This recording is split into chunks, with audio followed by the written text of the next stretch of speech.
para pemimpinnya dan para ulamanya, apakah mereka berkeyakinan dengan keyakinan Syiah Rafidhah? Iya. Pemimpin dan ulama-ulamanya iya. Sampai disebut di Al-Quran, terjadi nanti perang, mim ba'di ghalabihim sayaghlibun. Mereka akan mengalahkan orang Persia. Orang Romawi akan mengalahkan orang Persia di tanah terendah. Di tanah terendah mana? Perang yang nanti akan terjadi, yakni terjadi pada tahun fi bid'i sinin. Di dalam surat Ar-Rum disebutkan fi bid'i sinin. Pada jarak angka bid'. Bid' itu adalah 3 sampai 9 dalam bahasa Arab. Iran menghancurkan bangunan di Tel Aviv di Israel. Terus saya senang, alhamdulillah, bersyukur. Terus diartikan, oh kamu pro Syiah ya.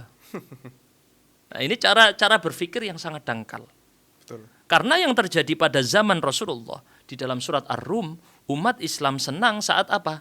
Orang-orang Romawi mengalahkan orang Persia. Orang yang beriman kepada apa yang dibawa oleh Muhammad SAW, fahuwa khairum min kulli man kafara bihi. Lebih baik daripada siapapun yang tidak percaya pada Muhammad. Baik, kata-kata itu dulu. Yahudi dan Nasrani percaya pada Muhammad atau tidak? Tidak percaya. Syiah Rafidhah masih percaya pada Muhammad? Masih percaya. Kata Ibnu Taimiyah, yang percaya pada Muhammad lebih baik daripada yang tidak percaya pada Muhammad. Oke. Ini bukan nanti dituduh Ibnu Taimiyah membela Syiah nanti. Nah, itu cara memahami yang salah. Iya, betul. Tidak proporsional dan tidak adil. Mainnya asal kamu kelompok A ya, aku kelompok B, gitu doang mainnya. Ya, benar. Main tempur-tempuran doang. Logika fallacy ini. Iya, dan saya sedih sekali melihat yang ini disuarakan oleh YouTuber atau orang-orang yang mengaku mendakwahkan Islam. Ya. Syekh Ahmad Yasin punya pandangan ketika diwawancarai oleh Al Jazeera tahun 1999. Sempat viral lagi kemarin videonya. Oke. Beliau ditanya tentang masalah Israel itu, terus beliau bilang Israel akan hancur di tahun 2027.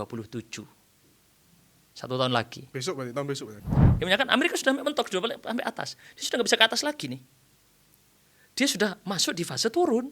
Dalam bahasa Al-Quran, wa tilkal ayyamu nudawiluha bainan nas, dalam surat Ali Imran. Demikianlah hari-hari kami pergilirkan, kadang di atas, kadang di bawah. Seperti roda. Seperti roda. Ketika sudah sampai puncak, waktunya turun. Alhamdulillah kembali lagi bersama kami di podcast Bawa Agama. Karena semua hal harus bawa agama. Oke, terima kasih Ustaz. Kita kembali lagi di podcast yang fenomenal ini. Yang pertama kita akan membahas yang lagi rame, Ustaz. Ya, apa ini yang lagi rame sekarang? Iran versus Amerika. Tahu dengan Israelnya juga ya. Dan Israelnya juga. Ini rame dibahas netizen di mana-mana dan perlu kita mengarahkan apa pandangan agama Islam Betul. tentang menyikapi peristiwa ini. Betul, Ustaz. Nah, ini penting. Jadi ya. sebenarnya di kalangan masyarakat, jadi mereka itu ada yang pro Iran dan juga ada yang pro Amerika. Nah, ini yang aneh, pro Amerika ini siapa ini? Nah, itu kadang mereka teman-teman mungkin kalau pro Iran ya ada yang anti sama Iran tapi sebenarnya juga tidak pro sama Amerika. Betul itu. Jadi ada yang berusaha di posisi pro Iran, ada yang berada di posisi pro Amerika, dan ada yang ketiga, tidak pro Iran, tidak pro Amerika. Nah ini mungkin kita perlu bahas dari banyak sudut pandang. Tentunya yang menjadi poin utama buat teman-teman semua di dalam menyikapi kasus-kasus seperti ini adalah sabda Nabi SAW, adalah firman Allah Ta'ala yang teman-teman harus jadikan patokan selalu di setiap ada masalah seperti ini. Dik. Apa? Surat An-Nisa ayat 83. Allah berfirman, wa idza ja'ahum amrum minal amni awil khaufi adha'u bih. Apabila datang suatu perkara berupa keamanan atau ketakutan, ya contohnya seperti ini ya. Ada kejadian, peristiwa, ada informasi yang itu membuat orang merasa aman atau merasa takut. Mereka langsung menyebarkannya. Ada berita langsung share gitu ya. Ada ubih, langsung dikasih informasinya, dibincangkan di sana sini. Ditegur sama Al-Quran, bagaimana sikap yang benar? Walau radduhu ila rasul wa ila ulil amri minhum. Andai kata mereka mengembalikan perkara ini kepada Rasulullah dan kepada ulil amr. Ulil amr di sini memang ada perselisihan ulama. Ada yang menafsirkan yang dimaksud khusus ulama saja di sini. Ada yang menafsirkan yang dimaksud adalah termasuk para pemimpin. Ulil amr. Andai kata mereka mengembalikan urusan ini kepada yang berhak, alias Rasulullah dan ulil amri, la'alimahu alladziina yastanbituunahu minhum. Maka akan tahu dari mereka orang-orang yang mampu melakukan pengambilan kesimpulan. Jadi ini dibedakan di dalam Al-Quran ini. Di surat An-Nisa 83, apa yang dibedakan? Informasi mentah dan kesimpulan setelah melihat informasi. Ini dua yang berbeda, Dik ya. Contoh, ada informasi mentah, maaf ya, goyang dikit.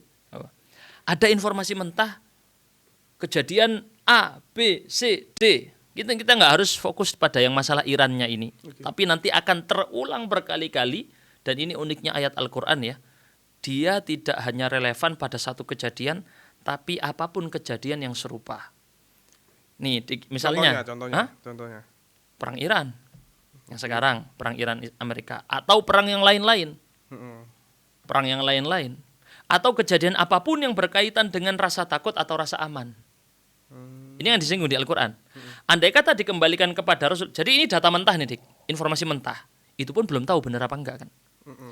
Orang awam, orang yang tidak berilmu akan langsung apa? Share. Menerima. Langsung diobrolin, langsung oh itu gini, oh itu gini, oh itu semua mau bicara. Akhirnya percaya. Sedangkan kalau yang dibahasakan di Al-Quran harusnya diapakan? Dikembalikan kepada Rasulullah dan ulil amr saat Rasulullah hidup atau saat beliau sudah meninggal dikembalikan kepada hadis-hadisnya, cara memahaminya, kemudian kepada ulil amr. Baik itu para pemimpin atau para ulama. Alias orang yang mampu mengambil kesimpulan. Dua yang beda ya, data mentah sama kesimpulan. Apa bedanya? Kalau data mentah langsung di-share, langsung dibincangkan, orang tidak punya kompetensi, tidak punya kapabilitas bicara langsung. Dan ini akan justru menambah besar masalah. Beda dengan sebuah data mentah ini diserahkan kepada orang yang berhak berbicara, baik dari sisi politik atau keilmuan agama, maka dia akan mengambil kesimpulan, lalu orang akan melihat apa kesimpulan yang harus dilakukan. Dua hal yang berbeda loh. Walaupun kesimpulan yang dilakukan ini salah, tetapi, ya misalnya kesimpulan diambil salah, Dik. Tapi problemnya tidak akan sebesar apabila yang berbicara semua orang. Mudaratnya lebih kecil. Iya. Paham ya konsepnya ya? Huru hara, ini karena pembahasannya huru hara, fitnah yang muncul. Dari mana saya bahas masalah ini? Ini yang disebutkan oleh Al-Qurtubi dalam kitab tafsirnya. Juga Ibnu Katsir dalam kitab tafsirnya, silakan dicek teman-teman. Ini contohnya di dalam kata-katanya Al-Qurtubi. La'alimahu alladziina yastanbituunahu minhum.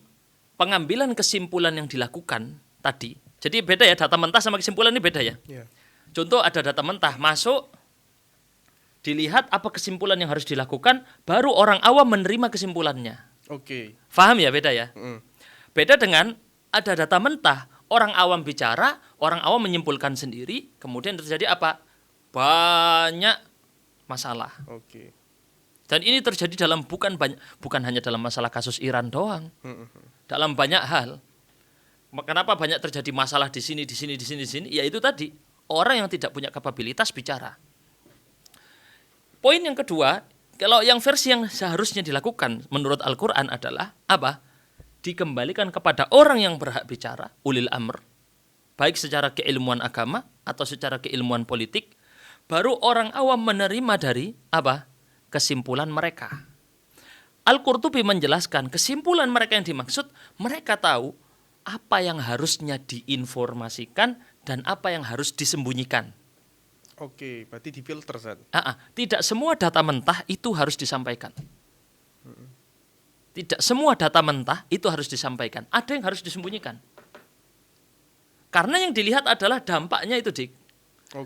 Bukan sekedar kayak, udah, ini kan ilmu harus disampaikan semua. Enggak seperti itu.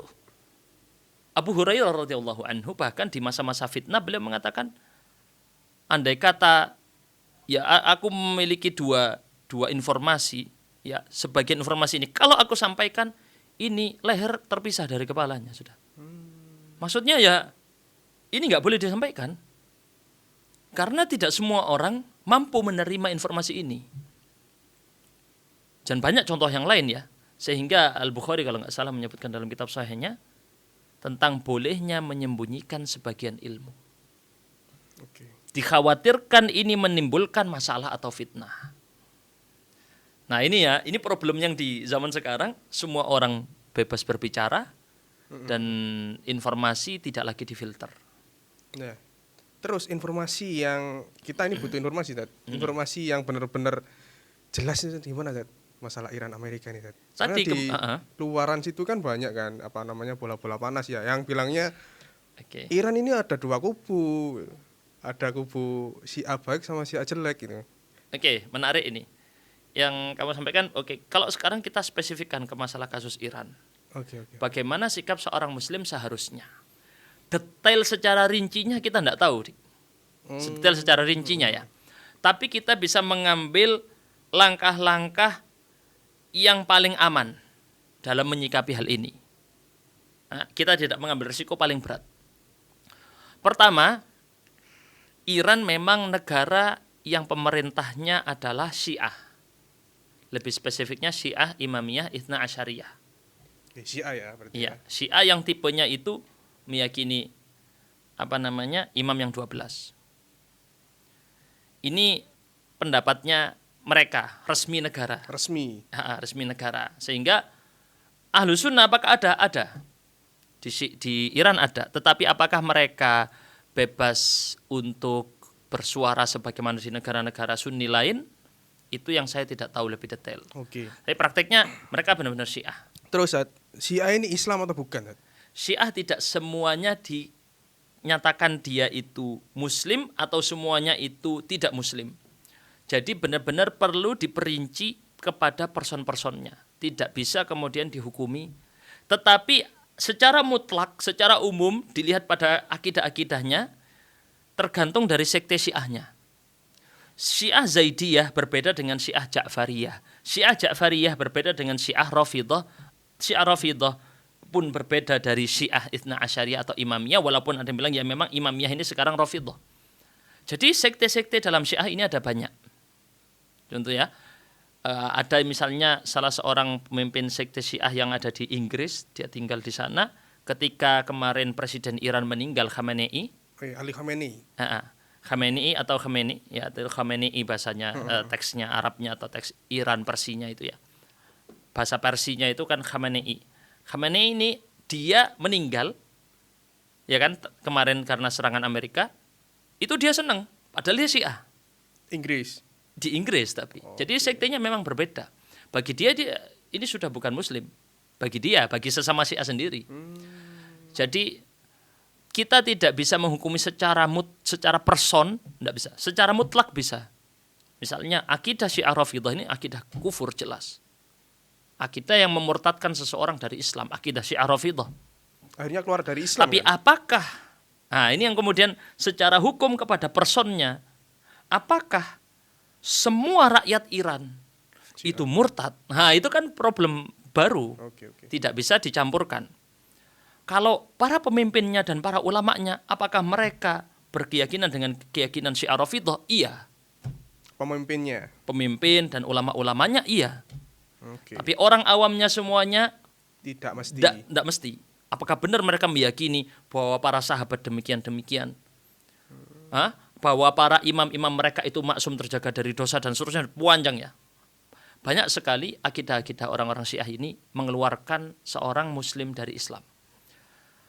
Poin kita bukan di situnya. Poin kita adalah bagaimana seorang muslim menyikapi kondisi yang sekarang terjadi. Betul ya? Betul. Kondisi ini pernah mirip terjadi di masa lalu yang diabadikan di dalam surat Ar-Rum.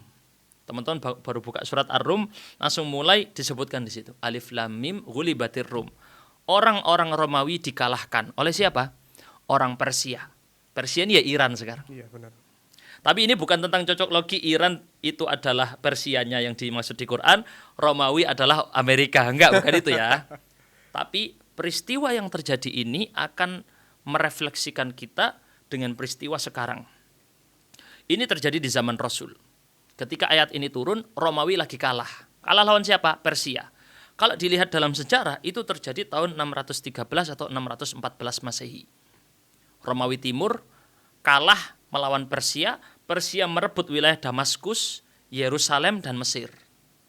Jarang loh Persia itu mengekspansi wilayah. Benar. Menguasai Mereka ya. selalu main strategi defensif pertahanan, main aman terus. Persia tuh kayak gitu. Beda sama Romawi berarti ya? Beda Romawi. Romawi suka ekspansi, suka perluasan wilayah. Sama sekarang ini nih. Cocok logi ya teman-teman ya. Oke. Tapi yang dibahas bukan, iya karena memang Romawi ini orang-orang Eropa ya sebenarnya. Romawi ini orang-orang Eropa ya. Kalau disebut bangsa Romawi ya orang-orang Eropa sekarang itu bangsa Romawi. Tapi kita bukan bahas bahwa yang dimaksud dengan Romawi adalah yang sekarang Romawi itu adalah yang di ayat ini, bukan itu yang kita bahas. Jadi terjadi kekalahan kan ya. Saat itu yang senang siapa? Ini datang dalam riwayatnya Musnad Ahmad dan juga yang lain-lain. Ketika orang Romawi kalah, orang Romawi ini agamanya apa waktu itu? Nasrani, ahli kitab. Sedangkan Persia agamanya apa? Yahudi. Majusi ya. Bukan Yahudi ya, Majusi, penyembah api dan bahkan penyembah berhala. Maka ketika itu ini ada penyembah berhala melawan melawan Nasrani ahli kitab. Mana yang lebih mending, Dik? Ahli kitab. Lebih mending ahli Kitab. Tapi sama-sama kafir atau tidak? Sama-sama kafir. Sama-sama kafir. Sampai sini paham ya? Konsepnya ya. Sama-sama non muslim. Tetapi satunya ahli kitab, satunya apa? Penyembah berhala. Orang-orang musyrik kafir Quraisy, waktu itu umat Islam masih di fase Mekah, belum hijrah ke Madinah. Ya, ketika turunnya ayat ini, masih di Mekah. Siapa yang senang saat orang-orang Persia mengalahkan Romawi? Orang muslim apa orang kafir Quraisy yang senang? Kafir Quraisy. Kafir Quraisy senang sekali. Kenapa? Sama-sama penyembah berhala. Yang sedih siapa? Orang-orang muslim. Padahal dengan ahli kitab beda, ya kan ya? Dengan Nasrani beda agamanya. Tapi ada kedekatan. Apa kedekatannya? Sama-sama meyakini nabi-nabi Bani Israel. Nabinya sama, Nabi Ibrahim, Nabi Musa, Nabi Sulaiman, Nabi Daud. Bahkan kalau orang Nasrani nambah satu lagi, Nabi Isa. Punya keyakinan yang sama. Walaupun secara kemudian akidahnya berbeda, tapi punya akar yang serumpun. Sehingga lebih mudah nanti untuk. Jadi merasa ini sedih. Orang-orang muslim ada rasa kesedihan melihat orang-orang Romawi kalah. Karena orang Romawi ini lebih dekat kepada orang muslim dibanding orang penyembah berhala, Majusi. Kemudian apa yang disebutkan di Al-Quran? Fi adnal ardi, di tanah yang paling rendah. Nanti ini terjadi perang di tanah paling rendah, alias dimaksud adalah daerah tanah laut mati. Itu adalah tanah terendah yang ada di bumi. Ini sisi kemukjizatan Al-Quran dari sudut pandang ilmu sains. Iya. Sampai disebut di Al-Quran, terjadi nanti perang, mim ba'di ghalabihim sayaghlibun. Mereka akan mengalahkan orang Persia. Orang Romawi akan mengalahkan orang Persia di tanah terendah. Di tanah terendah mana? Perang yang nanti akan terjadi, yakni terjadi pada tahun fi bid'i sinin. Di dalam surat Ar-Rum disebutkan fi bid'i sinin. Pada jarak angka bid'. Bid' itu adalah 3 sampai 9 dalam bahasa Arab. Tidak sampai 10. Tidak sampai 10 tahun. Kurang dari 10 tahun orang Romawi akan mengalahkan Persia. Betul. Kenyataannya terjadi pada tahun 622. Sekitar 9 tahun setelah itu orang Romawi mengalahkan orang Persia. Di tanah merah. Bukan tanah merah, tanah rendah tadi, alias tanah Jazirah yang Arab disebut dengan sekitar Laut Mati. Di sekitar Laut Mati terjadi peperangan. Dia lokasi Laut Mati itu 400 meter di bawah permukaan laut. Tanah Laut Mati ini. Jadi dia tanah terendah yang ada di permukaan bumi semuanya. Dan ini baru ketahuan sekarang dengan ilmu sains sekarang ya. Betul. Ini menunjukkan bahwa Quran memang dari Tuhan. Apa poinnya di sini? Poinnya adalah saat itu sampai Abu Bakar bertaruh dengan orang-orang kafir Quraisy dalam riwayat Ahmad. Bertaruh. Kalau ini kejadian yang menang adalah Romawi, nanti kamu dapat sekian. Ada taruhan, Dik. Abu Bakar berpihak pada siapa? Romawi dong. Iya, Romawi. Orang kafir Quraisy berpihak pada siapa? Majusi. Pada Majusi. Ada keberpihakan, padahal keberpihakan ini tidak berarti bahwa Muslim sama dengan Nasrani. Enggak. Oke. Jadi poinnya di situ sih. Berpihak pada pihak yang lebih dekat kepada kebenaran, lebih mending keburukannya, tidak berarti bahwa kita mendukung keburukannya. Oke. Pusing apa lagi puasa itu? Sudah. Saya sudah paham ini. Paham ya, insya Allah ya. Soalnya lagi puasa ini kadang ngantuk.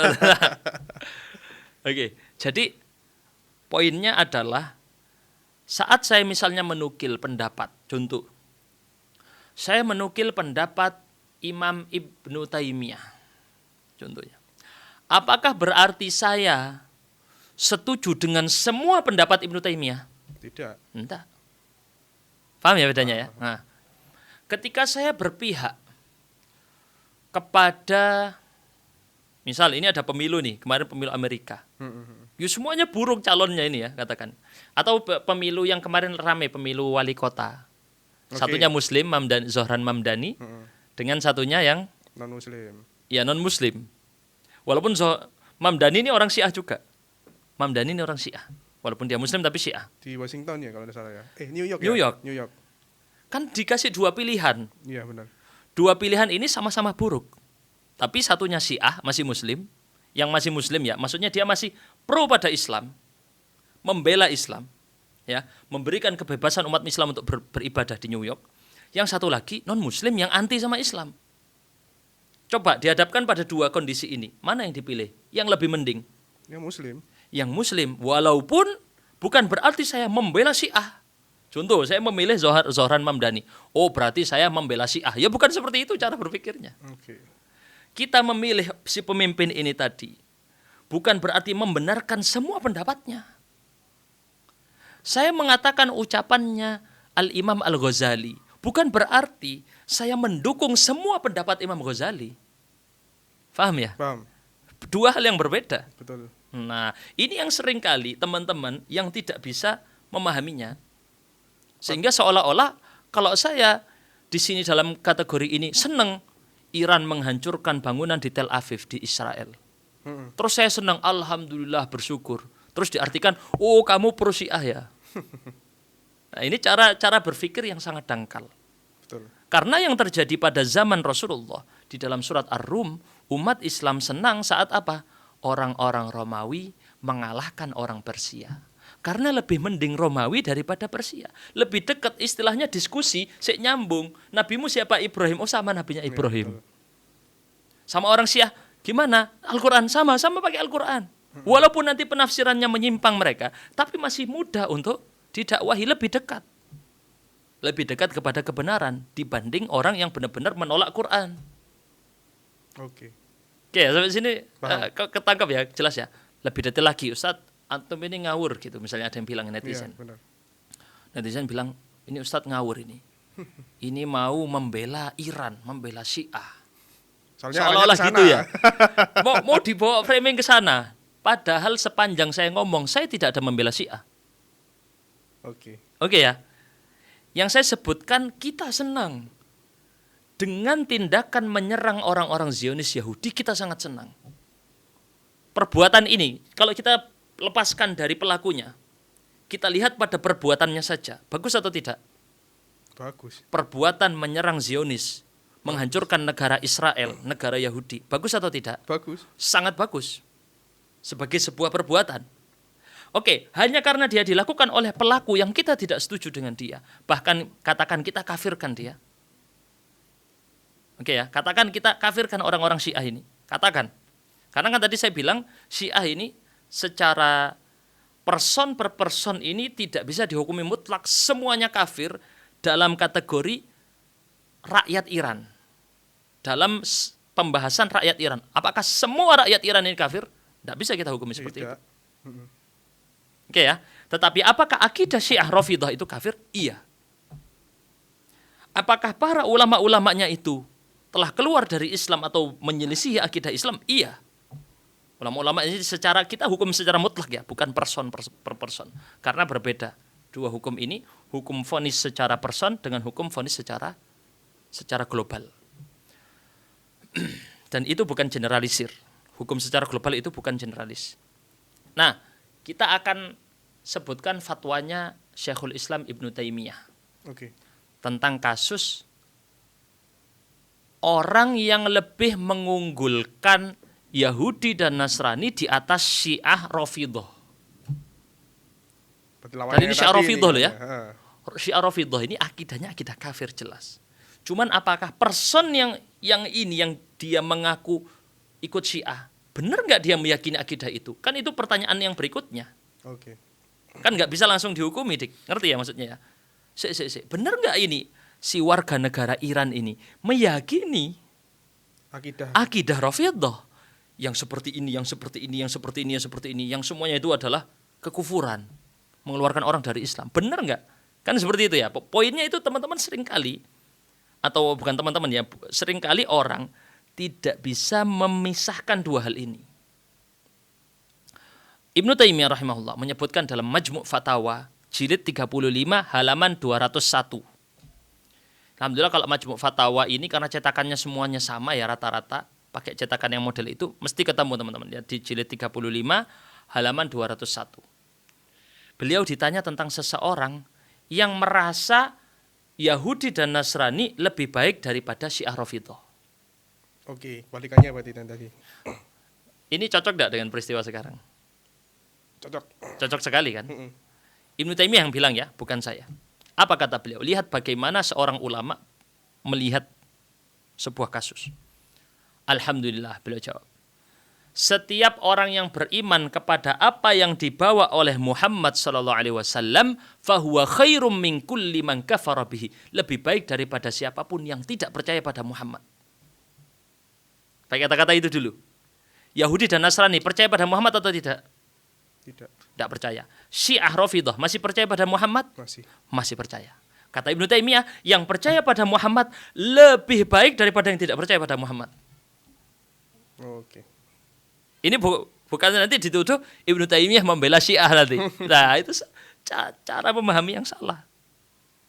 Iya, betul. Tidak proporsional dan tidak adil. Mainnya asal kamu kelompok A ya, aku kelompok B, gitu doang mainnya. Ya, benar. Main tempur-tempuran doang. Logika palasi ini. Iya, dan saya sedih sekali melihat yang ini disuarakan oleh YouTuber atau orang-orang yang mengaku mendakwahkan Islam. Saya sedih ngelihat di Instagram. Kenapa ini terjadi? Ya karena memang itu tadi, ustadz-ustadz yang seharusnya berbicara diam. Sedangkan jamaah ya yang tidak punya kapabilitas ilmu greget. Ustadznya diem, dia pengen ngomong dia. Lihat yang kejadian di sekarang ini ya, di medsos. Benar. Masalah konflik Iran lawan Amerika dan Israel, ustadz diem. Ulama-ulamanya diem, ya kecuali beberapa pihak atas nama lembaga seperti MUI misalnya bicara. Ya. Tapi sing jamaahnya greget. Kok ulama aku diem ya? Tak ngomongnya gitu. Betul. Akhirnya ngomongnya ngawur. Iya. Ngawur-ngawur ini tadi itu sesuai kembali kepada surat An-Nisa ayat 83 tadi. Ya kan ya? Betul. Kalau ada masalah langsung ngomong, langsung nyerocos. Seharusnya mereka kembalikan kepada ulama yang menyimpulkan. Kalau dia ngambil kesimpulan ulama aman. Tapi karena dia mengambil kesimpulan sendiri, dia lebih percaya pada keyakinan dia sendiri pada keyakinan ulama, salah. Nah, kata Ibnu Taimiyah apa? Apabila pada seorang mukmin ada jenis kebid'ahan, sama saja apakah bid'ah Khawarij, apakah bid'ah Syiah, apakah bid'ah Murji'ah, apakah bid'ah Qadariyah atau selain itu. Ini ya yang kita sebutkan tadi. Ada yang kufur, seperti bid'ahnya Syiah ada yang kufur. Bid'ahnya Qadariyah ada yang kufur. Tapi ada bid'ah yang tidak mengeluarkan orang dari Islam. Seperti bid'ahnya Khawarij dan bid'ahnya Murji'ah. Ada yang tidak menyebabkan kufur, tapi ada yang menyebabkan kufur dari kelompok-kelompok ini. Jadi ada rincian macam-macam. Ya. Jadi nggak bisa dimutlakan Syiah sama dengan kafir, nggak bisa kayak gitu. Teman-teman tidak boleh terburu-buru dalam hukumnya. Atau Murji'ah atau Qadariyah yang menolak adanya takdir, ya, atau meyakini itu langsung dia itu kafir, belum tentu. Panjang rinciannya teman-teman. Rincian tentang masalah itu tidak bisa langsung dihukumi mutlak A. Ada rincian-rincian yang panjang. Rinciannya begini, oh ternyata ada syubhat yang seperti ini. Nah itu rinci, panjang sekali. Karena yang dilempar atau dituduh sebagai Qadariyah itu juga dari para ulama salaf juga ada. Panjang ini pembahasan. Dari para ahli tafsir ada. Dari para ahli tafsir loh. Apa terus dia dihukumi sebagai kafir? Oke. Jadi pembahasan ini sangat detail dan tidak bisa dihukum secara generalisir ya, dihukumi mutlak A, B, enggak. Kata Ibnu Taimiyah apa? Wal mubtadi, orang pelaku ahli bid'ah ini tadi. Idza kana yuhsabu annahu muwafiqun, kalau dia dihitung sedang cocok sejalan dengan Rasulullah dan dia tidak sedang menyelisihi Rasulullah, berarti dia tidak sedang tidak dikategorikan kafir. Kalau dia itu dikatakan, andai kata dia itu kafir, walau qudira annahu yakfur, falaisa kufruhu mithla kufri man kadzaba ar-rasul sallallahu alaihi wasallam. Jadi pertama poinnya, orang yang ahli bid'ah ini ada dua kemungkinan, kata Ibnu Taimiyah. Kemungkinan pertama, dia sedang merasa berjalan di atas Rasulullah, caranya Rasulullah, dan tidak menyelisih Rasulullah, maka dia tidak dikategorikan kufur. Merasa atau diduga ini ya, ini diduga, ini salah mungkin terjemahnya di sini ya, yuhsabu, disangka dia sesuai dengan Rasulullah, diduga, oh lagi cocok dengan apa yang diinginkan Rasulullah, nggak dikategorikan kafir, Dik. Oke. Yang kedua, andai kata dia kafir dengan bid'ahnya tadi, maka dia ini kekufurannya tidak separah kekufuran orang yang mendustakan Rasulullah. Kekufuran ini bertingkat-tingkat. Tadi kita sebutkan Romawi sama Majusi tadi. Apa? Nasrani dengan Majusi. Mana kekufuran yang lebih parah? Nasrani. Enggak, Majusi. Majusi. Ya kan ya? Nasrani lebih mending karena lebih dekat kepada Kitab. Islam. Alkitab. Sama-sama ahlul kitab. Beda loh menghukumi ahlul kitab dengan orang-orang musyrik kafir Quraisy, beda. Walaupun sama-sama kufur. Oke. Ini yang dilakukan Ibnu Taimiyah. Makanya Ibnu Taimiyah punya perkataan yang sangat detail tentang hal terkait dengan ini. Al-aqil, orang yang berakal. Bukan orang yang bisa membedakan mana maslahat dan mana mafsadat. Mana baik, mana buruk. Bukan itu. Kalau itu semua orang bisa. Secara orang berakal, orang bisa membedakan mana baik, mana buruk. Ya kan ya? Tapi yang berakal benar-benar orang yang bisa membedakan mana dua kebaikan yang seolah-olah mirip dan mana dua keburukan yang seolah-olah mirip. Maksudnya apa? Mana membedakan mana keburukan yang lebih parah di antara dua keburukan. Oke. Dan mana kebaikan yang lebih tinggi di antara dua kebaikan. Itu yang sulit. Iya, itu yang sulit. Contoh, ya tadi kasus seperti Iran dan Israel. Sama-sama buruk. Sama-sama buruk. Satunya Syiah, yang jelas akidahnya juga bermasalah. Yahudi. Yang satunya Yahudi, Israel. Tapi orang yang cerdas, dia bisa melihat mana keburukan yang paling mending. Saya bicara ini bukan membela Iran. Oke. Saya bicara ini berbicara secara metodologi ilmu. Bahwa apa yang terjadi sekarang bukan saya berarti mendukung, ayo Iran serang, bukan itu yang saya maksud. Yang kita maksud, kita melihat sesuatu berdasarkan ilmu. Israel dengan terdesak melalui serangan-serangan Iran ini tadi, kita bersyukur. Alhamdulillah. Itu pun juga Iran kemudian mengalami serangan-serangan tadi, tidak berarti kita langsung harus senang mutlak. Kasus yang Iran sekarang kita lihat, ada dua pemerintahan yang pernah memimpin Iran pasca masa penjajahan. Dulu dipimpin oleh yang namanya dikenal dengan istilah Pahlavi. Reza Pahlavi. Iya, sering dijadikan nama di Indonesia ya. Betul. Pahlavi ini dinastinya dulu, kemudian dilengserkan dengan Khomeini ini ya. Khomeini sebelumnya Khomeini ini ya. Iya, betul. Khomeini, Ayatullah Khomeini namanya dia. Nah ini revolusi Islam yang disebut dengan Republik Islam Iran kemudian ya. Garda revolusi. Nah ini perebutan kekuasaan, dua kekuasaan besar yang ada di Iran yang saling berebut. Ketika yang Syiah tergeser akan digeser sama apa? Yang Pahlavi ini. Pahlavi ini apa keyakinannya dia? Sekuler. Seperti Kemal Atatürk dan lain-lain. Sekuler lebih parah, Dik. Betul. Yang ini masih mending, cuman dia memang masalah juga Syiah. Cuman dia lebih ke sesat aja gitu kan. Sesat, tetapi dia lebih secara militer, secara peperangan dia lebih mendukung Islam dan menentang orang kafir.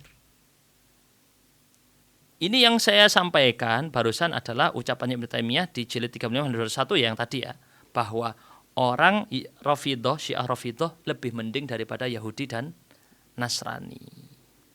Baik. Mungkin boleh kita sekarang bahas kaitan dengan kenapa kok perjuangan mereka yang di Palestina alias Hamas. Oke. Teman-teman, kami sekarang sedang membangun lembaga pendidikan dari mulai TK, SD, SMP, SMA di Lumajang. Nah, ini adalah sebuah lahan dakwah sosial untuk masyarakat supaya mereka bisa mengikuti pendidikan ini dengan biaya yang tidak mahal. Bagaimana caranya? Dengan memberdayakan wakaf. Pembangunan sekolah dan juga pembebasan lahan tanah jika ini dilakukan oleh banyak pihak, dana wakaf dikumpulkan dari banyak pihak, maka akan meringankan biaya sekolah. Tidak ada lagi biaya uang gedung yang sangat mahal. Nah, jika Anda tertarik memberikan sumbangsih dalam hal ini, semoga menjadi pahala yang terus mengalir untuk Anda. Wakaf Amal Jariah. Yang tertarik bisa cek link di deskripsi video YouTube atau komen yang dipin oleh admin. Di sana ada nomor WhatsApp-nya juga untuk langsung melaksanakan saluran wakaf, pembangunan, dan pembebasan tanah. Yang dulu ya dibawa oleh Syekh Ahmad Yasin. Yang terkenal, tahu ya Syekh Ahmad Yasin, ini orang Hamas. Kenapa beliau bahkan orang-orang Hamas sekarang ya berterima kasih pada Iran atas bantuan serangan-serangannya. Saya juga bukan pendukung Hamas. Maksudnya pendukung simpatisan atau orang Hamas, saya bukan. Iya, kadang teman-teman langsung mengartikan itu. Iya, betul. Antum suka sama Hamas ya? Membahas gitu. Hamas baik. Teman-teman malah wah ini pro Hamas ini. Jadi tadi saya sudah bilang, mendukung perbuatan tidak berarti mendukung semua perbuatan pelaku.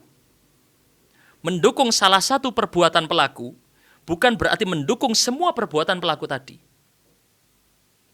Saya ulangi lagi, benar gak ya? Betul. Contoh, ada perbuatan yang bagus dari Donald Trump, katakan ada perbuatan bagus A. Terus saya bilang saya setuju dengan kebijakan itu. Apakah berarti saya mendukung Donald Trump semua perbuatannya? Semua ya. Tidak adil. La ya. yajrimannakum syana'anu qaumin ala alla ta'dilu, kata Al-Qur'an itu. Jangan kebencianmu kepada suatu kaum membuat kamu berbuat tidak adil pada dia. Oh, aku benci sama dia, wes semua perbuatannya dia, tidak saya dukung. Itu kan yang terjadi di Indonesia ya. Betul. Pendukung 01, 02, 03. Pokoknya 01, kamu pendukung 02, sudah semua yang dilakukan 01 salah semua. Walaupun itu bagus. Itu kan cara berpikir yang dangkal dan dungu, saya bilang. Betul. Sangat dungu sekali dalam berpikir. Bodoh sekali dalam berpikir. Syekh Ahmad Yasin rahimahullah dan juga orang-orang Hamas ketika berterima kasih pada Iran dan bahkan ya memang mereka posisinya kepepet. Posisi terdesak. Israel menyerang dari berbagai sisi, iya kan? Betul ya? Betul. Dan mereka ada yang bantu, ya terima kasih. Iya, kepentingan sendiri-sendiri soalnya. Dan memang itu sekutu terjadi. Bahkan nanti di akhir zaman ketika Dajjal muncul, orang Muslim sebelum munculnya Dajjal berkoalisi dengan siapa? Dengan orang-orang Romawi. Orang-orang siapa? Orang-orang Nasrani. Dalam memerangi siapa? Orang-orang Yahudi. Ada koalisi terjadi nanti. Di akhir zaman tidak tahu itu yang dimaksud apa. Nggak bisa kita spesifikkan itu yang dimaksud Amerika, dimaksud Rusia, dimaksud apa, tidak tahu kita. Nanti di akhir zaman. Jadi bersekutu, bekerja sama, tidak berarti kita setuju dengan semuanya. Sekarang Arab Saudi kerjasama dengan Iran. Terjadi berkali-kali, iya terjadi. Pertemuan, ada kerjasama, ada ini. Apakah berarti Arab Saudi sama dengan Iran? Enggak sama. Enggak. Itu loh. Kadang di masyarakat ini ya, Arab Saudi membangun kanal-kanal Amerika. Tempat-tempat pangkalan militer. Pangkalan militer Amerika. Apakah Saudi juga? Kemarin saya lihat di podcastnya Helmiahnya Bicara, yang bicara orang ahli geopolitik atau orang politik luar negeri ya, ngerti? Entah geopolitik atau politik luar negeri. Politik luar negeri ya, beda ya ini ya. Politik luar negeri, walaupun terkait ya, geopolitik dan politik luar negeri ini sangat terkait sekali. Beliau, siapa namanya Pak? Siapa saya lupa itu ya. Saya lupa saya. Beliau menyebutkan, jadi konsep pangkalan militer Amerika itu tetap kedaulatan negara lebih berhak untuk mengatur dibandingkan Amerika. alias Amerika di situ sebenarnya sewa, ada sewa tanah untuk mereka meletakkan pangkalan militer di situ. Yang di situ ada terkait hubungan kerjasama antara dua negara, satu negara Muslim, satu negara kafir yang memiliki perjanjian. Dan itu ada aturannya dalam fikih. Bolehkah terjadi perjanjian antara Muslim dengan kafir? Dua negara ya, negara Muslim dan negara kafir. Boleh terjadi, bisa. Dan memang dilakukan oleh Rasulullah SAW di masa lalu, ya kan ya. Rasulullah melakukan perjanjian-perjanjian. Dan perjanjian dengan Yahudi, perjanjian dengan orang-orang kafir Quraisy. Di perjanjian Hudaibiyah bisa dilihat. Makanya kembali ke topik tadi, Syekh Ahmad Yasin dan juga orang-orang Hamas melakukan langkah-langkah tadi memang ada alasan. Dan menariknya juga, ini poin lagi ya, Syekh Ahmad Yasin punya pandangan ketika diwawancarai oleh Al Jazeera tahun 1999. Sempat viral lagi kemarin videonya.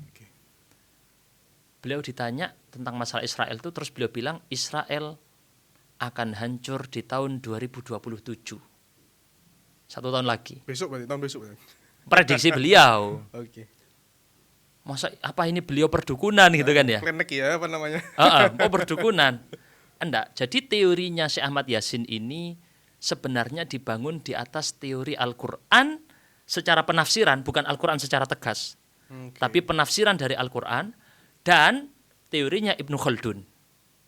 Siapa Ibnu Khaldun? Ibnu Khaldun ahli sosiologi yang terkenal ya, ahli sejarah yang kemudian disebut sebagai pendiri ilmu sosiologi, bapaknya ilmu sosiologi, yang menjadi bukunya Muqaddimah yang terkenal, Muqaddimah Ibnu Khaldun menjadi buku wajib di semua ilmu sosiolog atau menjadi patokan utama dalam kemudian orang-orang sosial merumuskan teori-teori. Seperti Karl Marx gitu ya. Yang sekarang-sekarang ini semua sebenarnya dirumuskan dari sana, dari Ibnu Khaldun.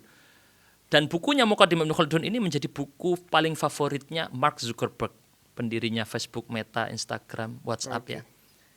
Bukan pendirinya WhatsApp sama Instagram, maaf. Pemiliknya Facebook. Sekarang ya, pemiliknya. Pendiri Facebook tapi pemilik Instagram dan WhatsApp.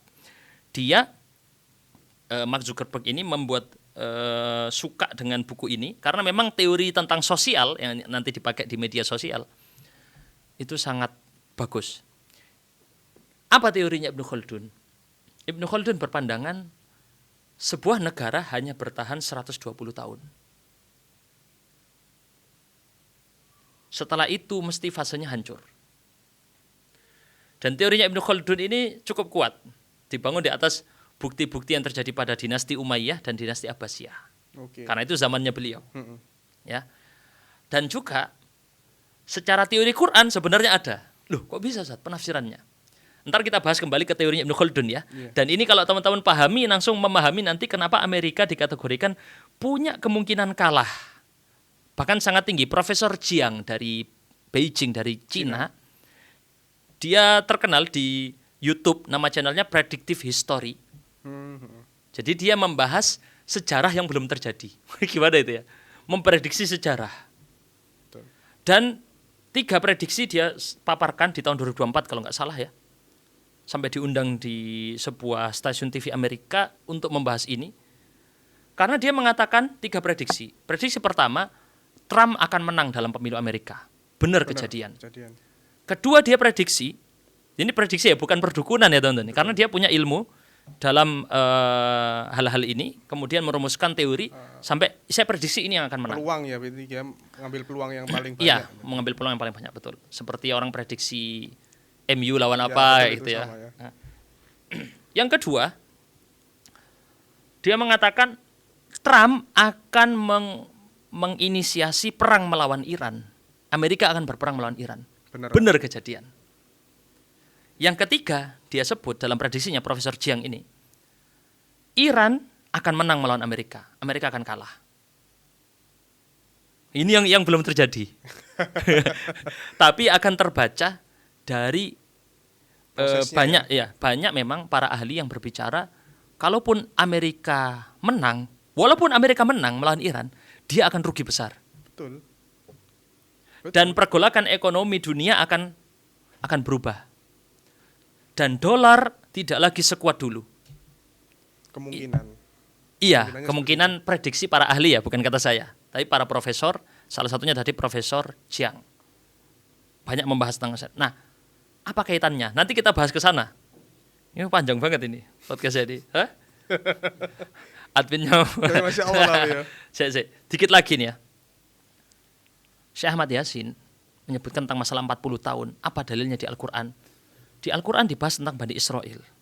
Ketika mereka tersesat di antah berantah, ya, karena mereka tidak mau masuk ke wilayah Palestina, karena di sana ada kaum yang mereka tidak mau perang.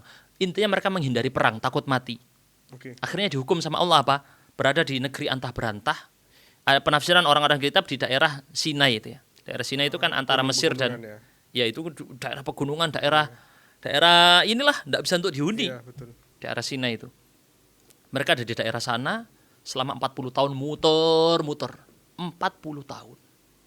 Apa rahasianya? Para ahli tafsir menafsirkan karena 40 tahun ini adalah fase pergantian generasi. Dan ini persis yang diucapkan oleh Ibnu Khaldun dalam muqaddimahnya. Ibnu Khaldun dalam muqaddimahnya, kenapa dia sebut 120 tahun? Karena terjadi 3 generasi, setelah 3 generasi negara itu hancur. Generasi pendiri, generasi penikmat, dan generasi perusak. 120 itu tadi kan? Iya, 120 dibagi 3. Iya, 40. Karena orang setelah 40, kalau dalam bahasa Al-Quran, ya, walamma balagha asyuddahu, ketika orang sudah sampai usia 40, apa? Dia sudah sampai di fase puncak. Makanya mayoritas para nabi diutus menjadi nabi dan rasul di usia berapa? 40. Life begin at 40 kata orang barat ya. Hidup dimulai di usia 40. Ketika sudah sampai 40, dia sudah sampai puncak. Setelah itu apa? Kalau sudah sampai puncak, turun. Grafik teman-teman, di grafik apapun. Sekarang Amerika sudah sampai di fase itu. Amerika sudah mentok. Secara ekonomi sudah nggak bisa ditambah lagi, naik sudah nggak bisa. Ini yang bicara bukan saya, tapi ahli politik luar negeri yang di Helmiahnya bicara ya. Dia menyatakan Amerika sudah mentok, sudah sampai atas. Dia sudah nggak bisa ke atas lagi nih. Dia sudah masuk di fase turun.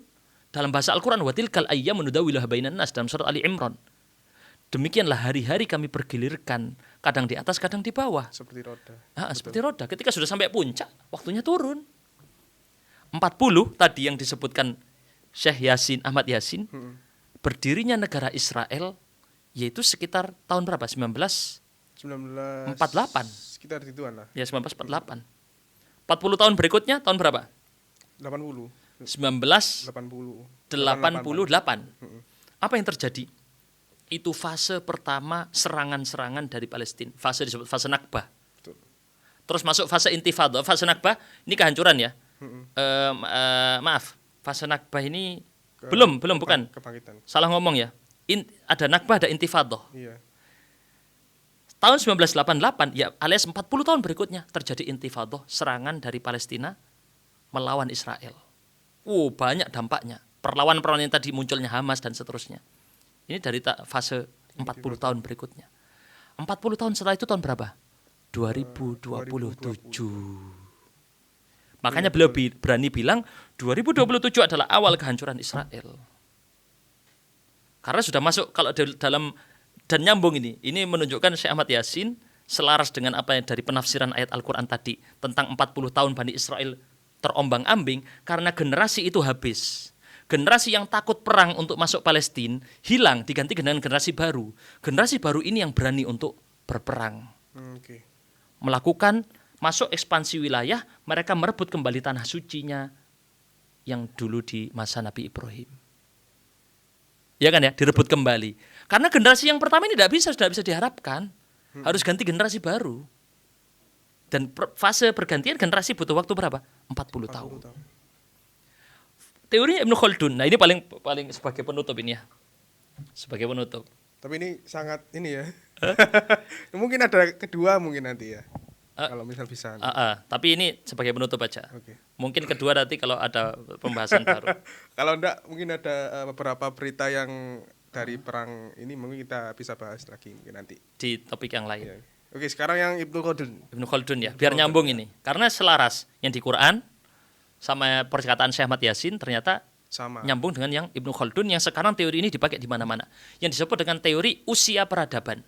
The Civilization Age. Peradaban atau negara itu punya usia. Seperti manusia punya usia. Ada masa anak-anak, masa remaja, masa puncak dewasa, masa lansia. Iya. Amerika sedang masuk masa lansia ini. Menurut teorinya Pak yang bicara di politik luar negeri itu ya. Di podcast Helmi Yahya bicara. 40, Dik. Kata Ibnu Khaldun, 40 pertama ini generasi pertama, generasi perintis. Yang berjuang dari dasar. Mereka kuat. Tapi negaranya belum maju. Mereka yang capek-capek duluan. Oke ya. Dan kamu lihat juga bisa di Korea Selatan kayak gitu juga ya. Untuk sekarang mereka masuk di fase keemasan. Generasi kedua, generasi penikmat. Mereka merasakan kejayaan yang diperjuangkan dulu oleh pendirinya. Tapi pendirinya tidak merasakan, yang merasakan generasi setelahnya. Di 40 tahun yang kedua. Generasi penikmat. Apa problem yang terjadi? Generasi penikmat ini bukan sekuat generasi pertama. Generasi pertama paling kuat, Dik, dalam perjuangan. Iya, betul. Generasi kedua cuma menikmati. Apa yang terjadi? Generasi penikmat gagal dalam mendidik generasi berikutnya. Generasi berikutnya generasi yang rusak. Mereka sampai di fase puncak kenikmatan, akhirnya mereka nyantai. Merasa berada di atas. Berleha-leha, akhirnya mereka hancur. Dalam istilah sederhananya, ya, ini teori yang tadi saya sebut teorinya Ibnu Khaldun 120 tahun ya. Generasi yang kuat melahirkan peradaban maju. Ya. Ini roda gini ya nanti jadinya ya. Ya. Generasi kuat melahirkan peradaban maju. Peradaban maju melahirkan generasi yang lemah. Betul. Saya ulangi lagi ya. Betul. Generasi kuat melahirkan peradaban maju. Peradaban maju melahirkan generasi lemah. Generasi lemah melahirkan peradaban mundur. Ya tadi itu tuh kan 40 tahun itu kan ya. Betul. Peradaban Berputar. mundur akan melahirkan generasi kuat. Ini muter, Dik. Rodanya akan selalu seperti ini. Saya ulangi lagi ya. Generasi kuat melahirkan peradaban maju. Peradaban maju akan melahirkan generasi lemah. Generasi lemah akan melahirkan peradaban kuat. Generasi lemah akan melahirkan peradaban lemah. Peradaban mundur. Peradaban mundur, peradaban lemah akan melahirkan generasi yang kuat. Selalu gitu balance. Berputar. Ini teorinya Ibnu Khaldun. Masya Allah ya. Dan kalau teman-teman memahami ini, akan paham kenapa Iran sangat kuat dalam peperangan ini dan Amerika sangat lemah dalam peperangan ini. Karena Iran sedang di fase, bukan fase generasi mundur yang tadi. Dia masih lagi matang-matangnya, karena kan dia revolusi Iran kapan terjadi? Ini masih lagi kuat-kuatnya. Iya, 40 tahun yang lalu. Beda dengan Amerika, dia sudah di masa lansia. Kalau kita pakai teorinya Ibnu Khaldun, dia sudah di fase generasi yang mundur. Betul. Peradabannya sudah puncak, berleha-leha. Betul. Sedangkan Iran bukan berleha-leha, diembargo di sana-sini. Ya kan ya? Betul. Mereka tidak bisa berdagang di mana-mana. Diblokir di mana-mana produk-produknya. Tapi tetap jaya sampai sekarang. Nah, tetap mereka itu karena memang dididik sama kondisi yang sulit itu tadi. Iya, betul. Beda dengan ketika misalnya Iran masuk fase jaya, fase berleha-leha, itu pasti kalah di dalam peperangan. Ini teori, bukan teori apa ya, ini teorinya Ibnu Khaldun di dalam peradaban. Apalagi disokong sama Rusia, Cina, dia mereka juga Iran. Oke, kalau masalah Rusia dan Cina, dia sebenarnya tidak masuk di mana-mana. Di dalam perang ini, Rusia dan Cina lebih milih tidak masuk. Kenapa milih tidak masuk? Karena itu lebih menguntungkan mereka. Iya, nunggu kehancuran aja mereka kan. Kalau dua-duanya ini berperang terus, yang semakin untung siapa? Cina dan Rusia. Ini bukan kata saya, tapi kata yang ahli politik luar negeri yang di ilmiahnya. Dan memang setelah saya cek juga dari para pakar memang bicara seperti itu. Para pakar, para profesor bilang yang diuntungkan adalah negara-negara yang tidak ikut konflik. Betul itu. Yang diuntungkan adalah negara-negara yang tidak ikut konflik. Makanya selaras dengan apa yang disabda Nabi SAW apa?